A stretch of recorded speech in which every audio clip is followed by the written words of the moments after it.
देखती आंखों और सुनते कानों को मिर्जा रिएक्शन की तरफ से अस्सलाम वालेकुम। तो जी नाज़रीन, मेरा नाम है गुलाम हैदर। मेरा नाम है मोहम्मद इरफान। तो जी नाज़रीन, आप सब खैरियत से होंगे। आज जो हम वीडियो आपके सामने लेके आए हैं, इंडिया में हुक्मरानों की कारकर्दगी। तो चलते हैं हम आज की अपनी वीडियो की तरफ, मगर उससे पहले आप अगर हमारे चैनल पर नए हैं तो हमारे चैनल को लाइक करिए, क्लिक कीजिए और बेल को क्लिक करें ताकि हर आने वाली वीडियो आप तक बार बार पहुंच सके। तो चलते हैं हम आज की वीडियो की तरफ।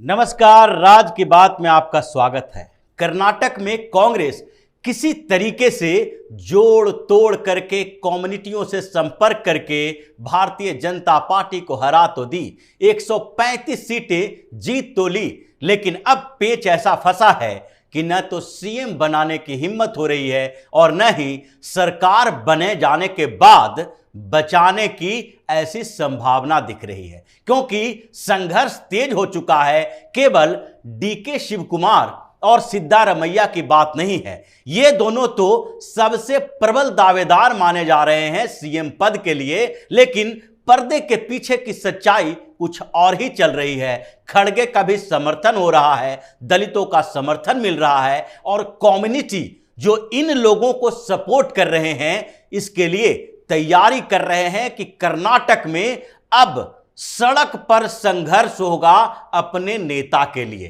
क्योंकि इसकी शुरुआत भी हो चुकी है और 2 लाख लोगों के साथ निर्मलानंद स्वामी यानी कि बोक्कालीगा समुदाय के एक बड़े संत, और उन्होंने जो डीके शिव कुमार का समर्थन किया था, इसके बाद जो डीके शिव कुमार के साथ धोखेबाजी हो रही है, यानी कि उनको सीएम बनाया जाना मुश्किल लग रहा है, इसके लिए निर्मलानंद स्वामी ने हुंकार भर दी है। 2 लाख से ज्यादा लोगों के साथ बेंगलुरु की सड़कों पर आने का ऐलान भी हो चुका है कि अगर बोक्कालीगा समुदाय का कोई सीएम नहीं बनाया जाता है तो सरकार नहीं चलने देंगे। अपने ही सरकार जिसको इन लोगों ने समर्थन दिया है उसके खिलाफ प्रदर्शन होगा और जितने भी बोक्कालीगा समुदाय से विधायक चुनकर आए हैं उनके ऊपर दबाव डाला जाएगा कि या तो तुम कांग्रेस से इस्तीफा दे दो या फिर चुनावी मैदान में फिर से आने का इंतजार करो, या सिद्धारमैया की सरकार अगर बनती है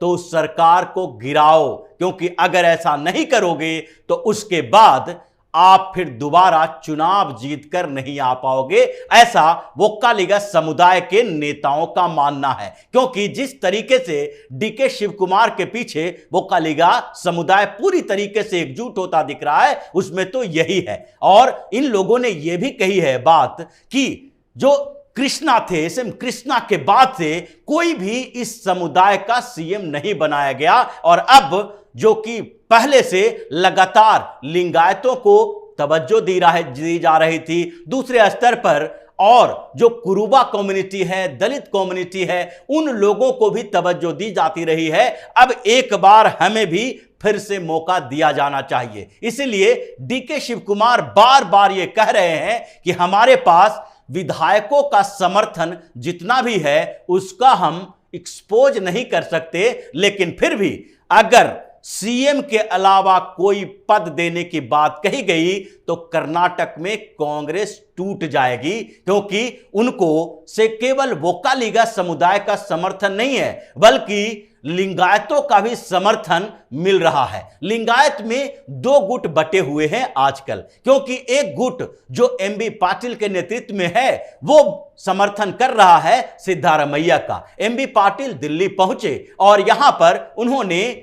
सिद्धारमैया के समर्थन में बैटिंग की। उनके साथ केजे जॉर्ज भी थे, यानी क्रिश्चियनिटी के प्रतिनिधित्व करते हुए इनको बुलाया गया। जमीर अहमद को भी बुलाया गया, यानी कि मुसलमानों का एक नेता को बुलाया गया जो सिद्धारमैया के लिए बैटिंग करने के लिए दिल्ली आए। और इन लोगों ने कन्विंस करने की कोशिश की कि सिद्धारमैया को ही सीएम बनाया जाए, लेकिन लिंगायत का एक पूरा का पूरा वर्ग डीके शिव कुमार के साथ खड़ा हुआ है और वाचानंद जो स्वामी हैं उन्होंने भी डीके शिव कुमार का समर्थन किया है, जो हरिहर मठ के प्रमुख माने जाते हैं। ये वही संत हैं जिन्होंने येदियुरप्पा को घुटने पर ला दिया था जब बीएस येदियुरप्पा भारतीय जनता पार्टी के सीएम थे और उस समय जब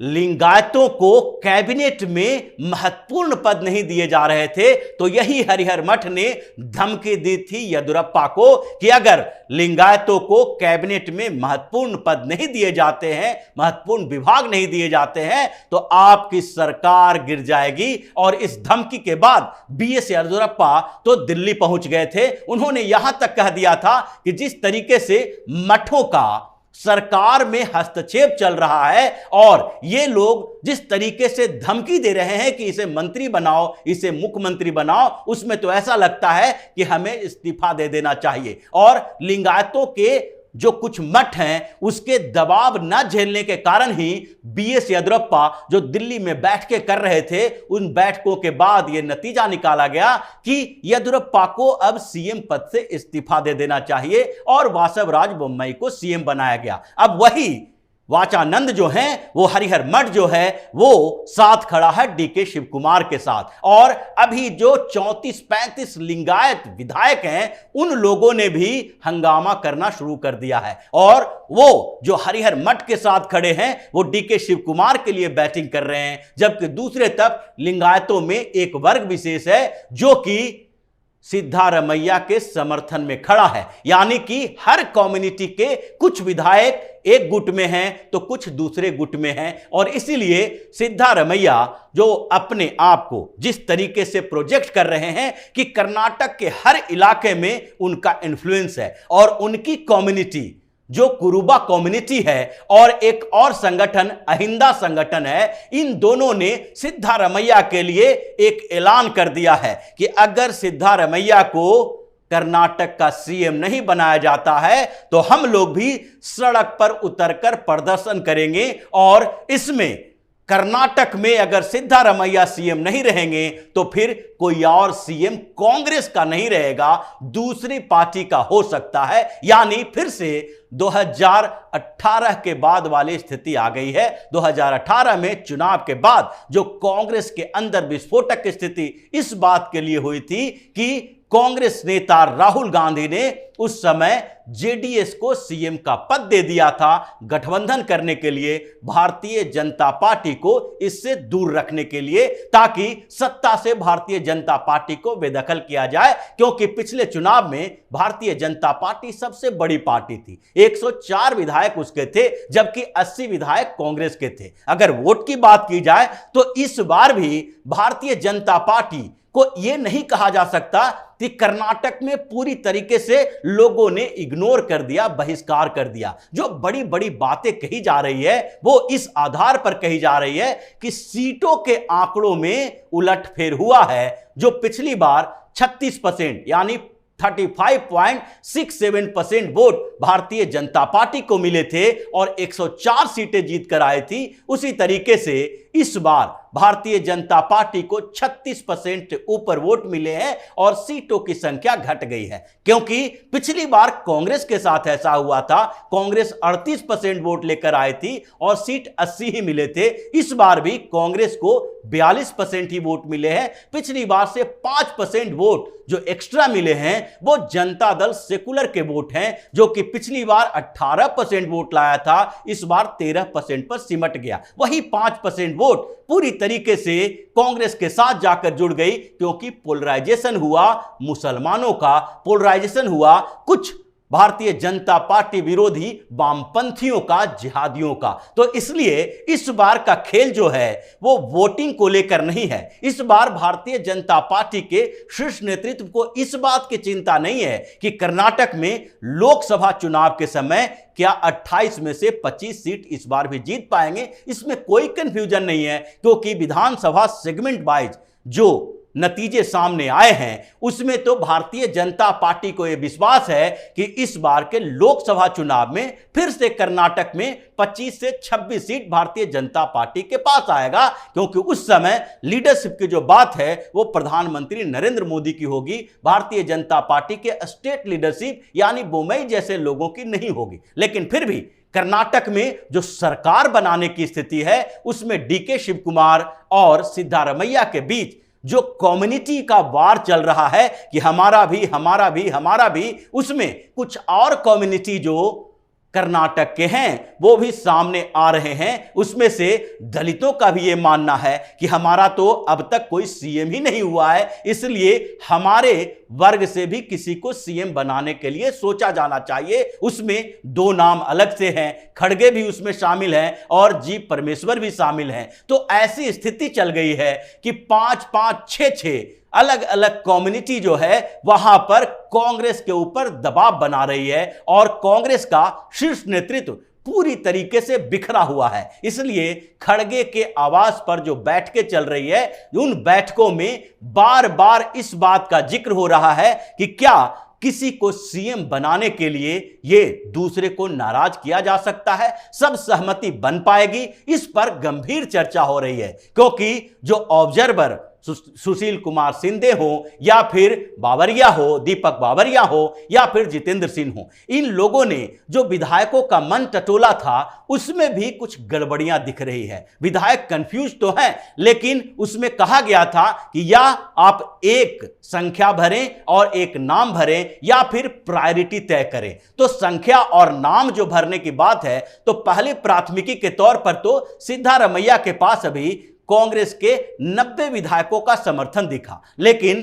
45 विधायक जो दूसरे हैं यानी 135 में से 90 हटा भी दे तो 45 विधायक सिद्धारमैया के खिलाफ हैं। और प्रायोरिटी में जो बात की जा रही है उसमें दूसरे नंबर पर उन 90 विधायकों ने जो समर्थन पहले प्राथमिकता दी थी सिद्धारमैया को, वो दूसरे नंबर पर उसमें से 30 से 35 विधायक डीके शिव कुमार के साथ भी हैं। और उसमें से कुछ विधायक तो ऐसे हैं जिन्होंने खड़गे का नाम लिया था, यानी कि खड़गे को सीएम बनाया जाना चाहिए। इसके लिए भी प्राथमिकता के स्तर पर दूसरे तीसरे नंबर पर कई विधायकों का समर्थन मिला। कांग्रेस इसलिए कंफ्यूज है, सिद्धारमैया को भी आगे बढ़ाने के बाद भी परेशान इसलिए है क्योंकि 40 से 45 विधायकों का विद्रोह हो सकता है सिद्धारमैया के सीएम बनाए जाने पर। मतलब साफ है कि कांग्रेस कोई भी प्रयास कर ले, सरकार बनाने की कोशिश कर ले, सरकार बना भी ले, मुख्यमंत्री घोषित भी कर दे,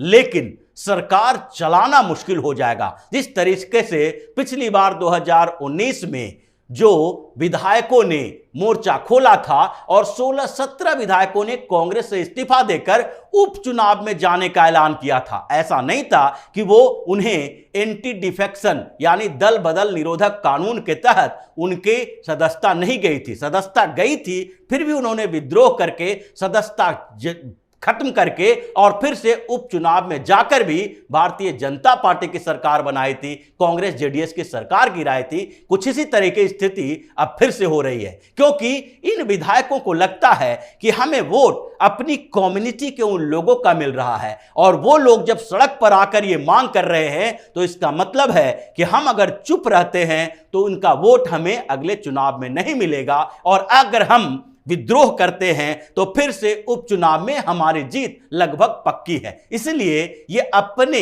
सीट बचाने के लिए कांग्रेस को तोड़ सकते हैं और परिस्थितियां कोई भी हो, चाहे डीके शिव कुमार को सीएम बनाए या सिद्धारमैया को बनाए या मल्लिकार्जुन खड़गे को बनाए, जी परमेश्वर को बनाए, एमबी पाटिल को बनाए या फिर किसी और को सामने लाकर खड़ा कर दें, कर्नाटक में कांग्रेस का टूटना तो लगभग तय माना जा रहा है। तो इसी तरह की खबरों के साथ फिर से हाजिर होंगे, तब तक के लिए बने रहिए हमारे साथ और देते रहिए हमें सहयोग ताकि इसी तरह की खबर हम आपके लिए लाते रहें। धन्यवाद। जी नाज़रीन, जैसा कि कुछ दिन कबल भारत में इलेक्शन हुए जिसमें कांग्रेस ने 135 सीटों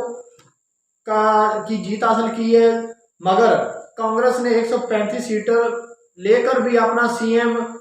नहीं बना सकती क्योंकि इनकी सीटें कम हैं और इनको किसी जमात से इत्तेहाद करना पड़ेगा। तो जिस जमात से इनका इत्तेहाद हो रहा है वो जमात का